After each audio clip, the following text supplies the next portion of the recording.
Hi, my name is Divya. I'm a PhD student at the University of Michigan. I'm presenting our work, which is titled How Platform User Power Relations Shape Algorithmic Accountability, a case study of instant loan platforms and financially stressed users in India. This was a work done with colleagues Vaishnav Kameswaran, Wang, and Nithya Sambasivan at Google Research India and Google Bear.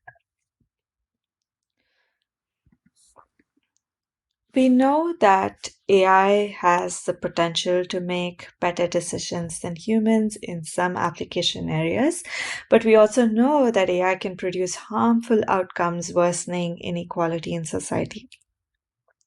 Accountability is necessary to ensure that AI is developed and deployed in socially responsible ways.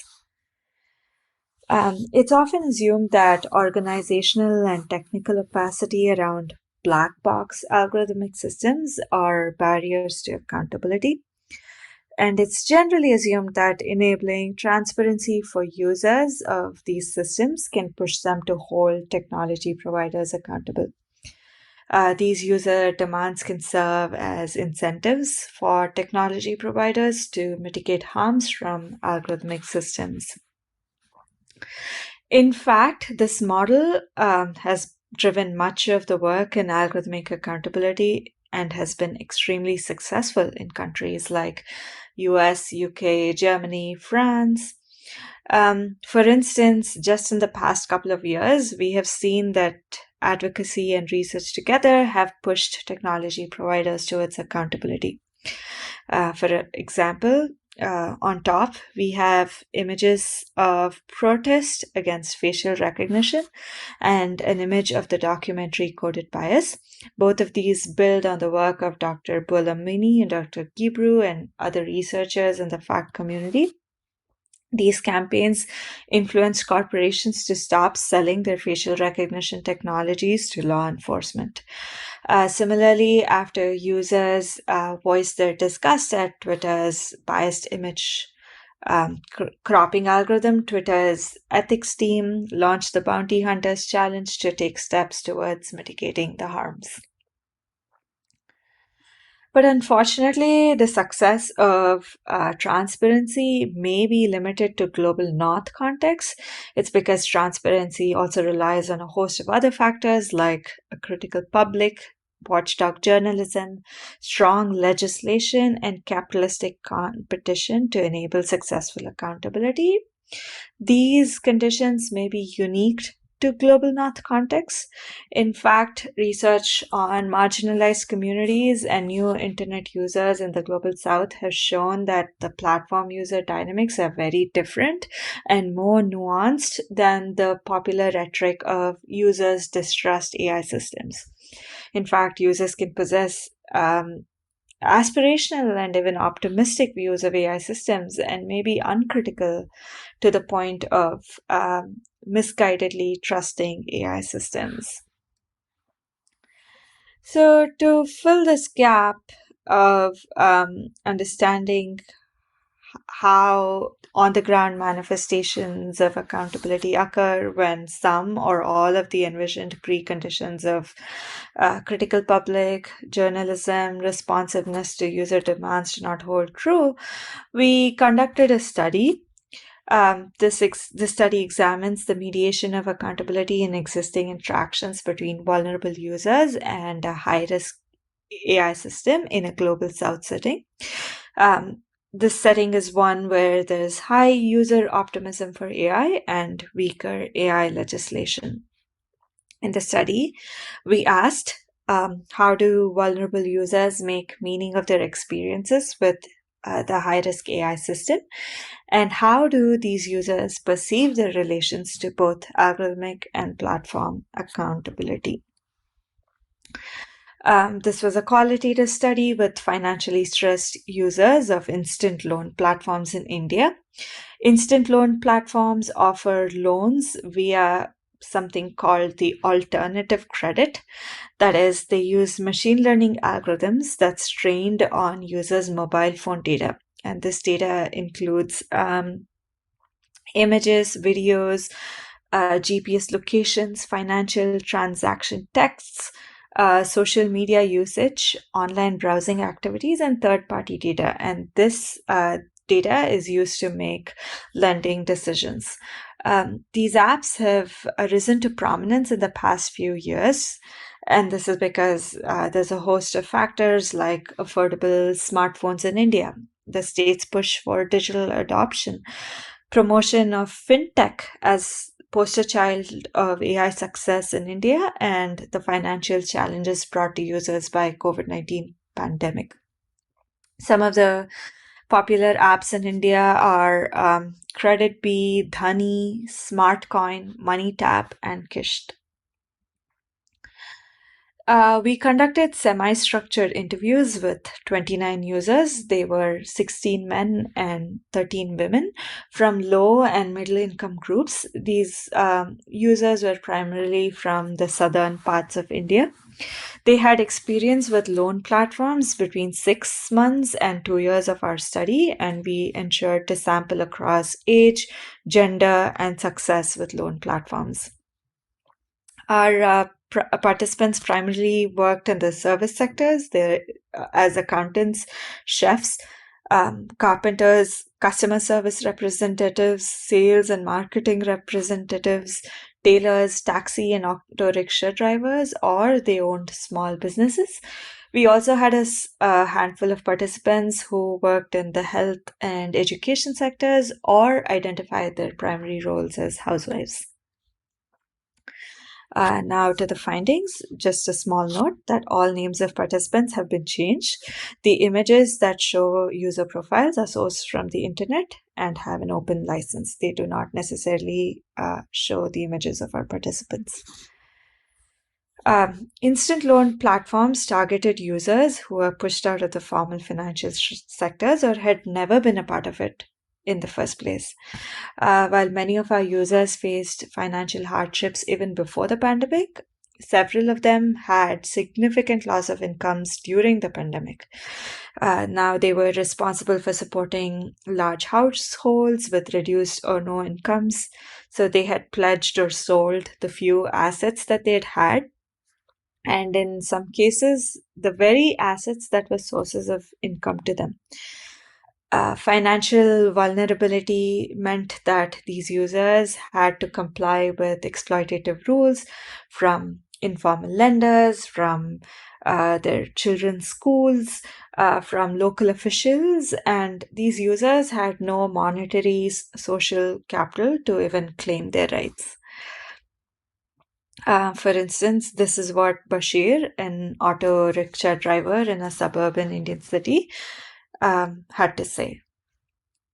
My children's school asked us to buy mobile phones for online classes. I bought one with great difficulty. Rich people enjoyed the lockdown, but for us poor people, it was very difficult. I used to have daily turnovers, which was all right until the lockdowns. I pledged gold, I borrowed money from my father-in-law for our expenses. Then there was an emergency.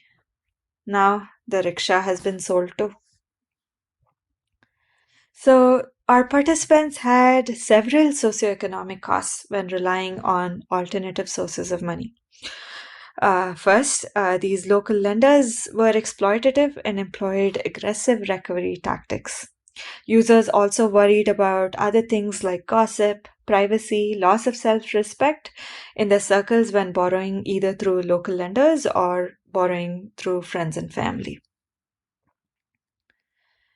Our participant Sohail recalled, I had once taken a 2000 rupees loan from a local lender, and they had charged me 500 rupees interest that I was supposed to repay within a month.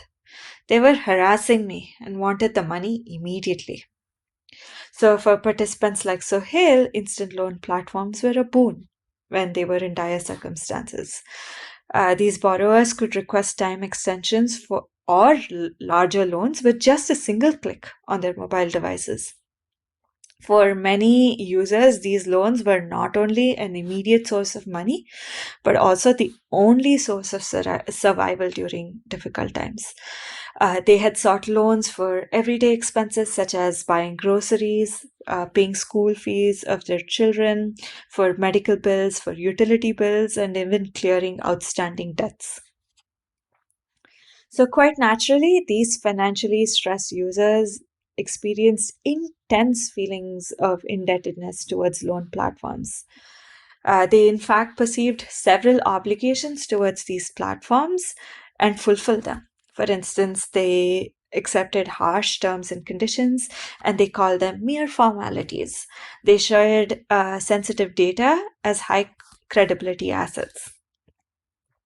Anita, a participant, shared her sensitive mobile data as a test of credibility. She said, "It's okay if they want to collect information. If I have an intention to cheat, then I should be scared. If I'm willing to repay the loan fairly, I need not be scared." On the other hand, Sarayu was initially hesitant to share her data, but she weighed her discomfort against the need for money and arrived at a compromise. She said, "I got a thought that they would hack, but at that time, money was important. Now, in home loans, we pledge papers. In gold loans, we pledge gold. In the same way, digitally, we have to pledge all our information." Others, like Ravi, made high fee payments to unknown and unverified lenders in the name of emotional attachments to loan platforms. He said, "I really would recommend this app only to the people who are genuinely willing to pay high fees. That's my little bit of emotional attachment. Because that's how the company will be able to give salary to their associates and the people who are supporting them." This way, users perceived several additional benefits like easy access to money, enhanced dignity and privacy, preserved social ties, and even a promise of mobility through the use of these platforms. Unfortunately, in our study, we found that the benefits to these participants came at the cost of predatory financial inclusion of these users. Our participants had experienced recurring cycles of debt. Predatory lenders had used the sensitive data that they had shared to harass them, causing risks of severe emotional and reputation harm, and sometimes even self harm to them. In fact, until December of 2020, this was before our study, these loan platforms had received very little attention from the Reserve Bank of India, and several predatory lenders and apps had flourished, and these lenders had caused extreme emotional harm to users and had caused many of them to even die by suicide. Um, One of our participants, Saravanan, who had been borrowing circularly from 4 loan apps, shared that he used to borrow from one platform to repay a loan in another platform. This was going okay until the pandemic hit and he lost his job. He was pushed to borrow from yet another loan platform that turned out to be a predator in digital disguise. He recalled, "They would torture me by making repeated calls. They even threatened me that if I don't repay immediately, they will text all my contacts saying I'm a fraudster. They texted all my contacts. My friends began quarreling with me as to why I gave their names as references. The company had threatened them." So these apps performed semantic association on borrowers' contacts and contacted them sometimes inaccurately and harassed them. We found that almost all of our users were aware of such risks. But still, we found that users absolved loan platforms of responsibility and instead they accepted self-blame for the failures of loan platforms. In fact, contrary to expectations of outrage that's documented in the West for being wronged by platforms, users experienced guilt and shame for their negative experiences. Their vulnerability and their emotional attachments made it hard for these users to seek accountability from loan platforms. As George put it, when we are unable to borrow from our friends, this loan app is helpful to us just as a friend in need. When we don't even know where we can get money, this app automatically decides and at least grants us 1,000 rupees. It does not see caste or religion or skin color. They just believe us based on our data. So we cannot find fault with these apps. These apps help us when all others have abandoned us.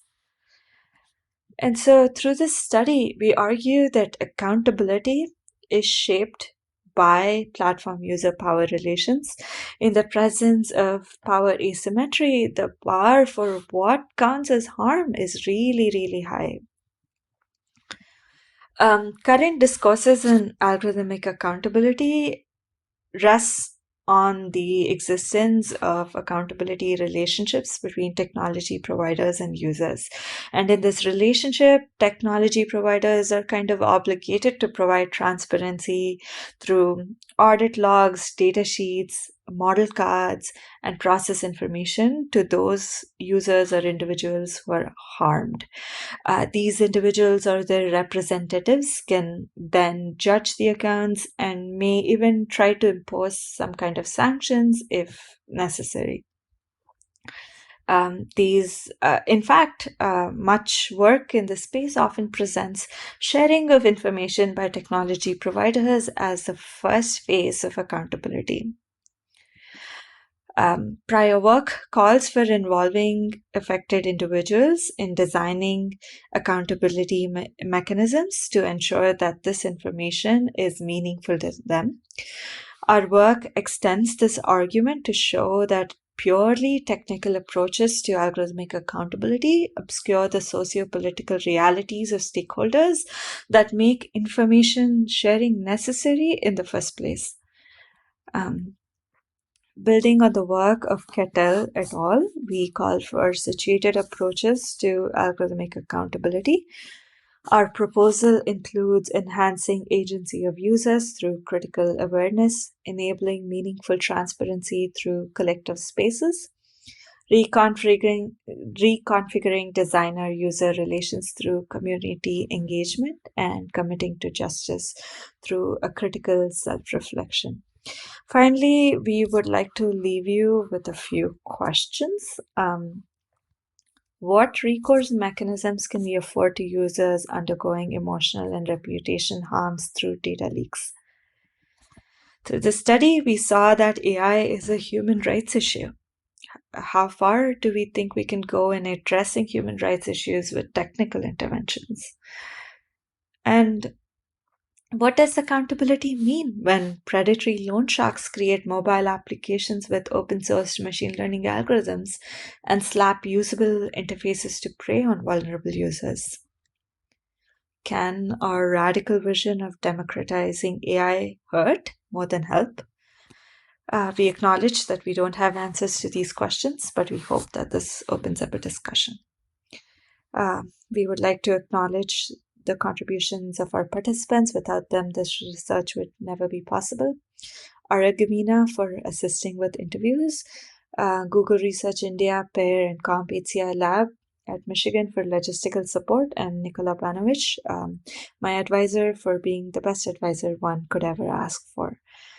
Thank you. Here are my contact details. Please feel free to reach out to me if you have any questions.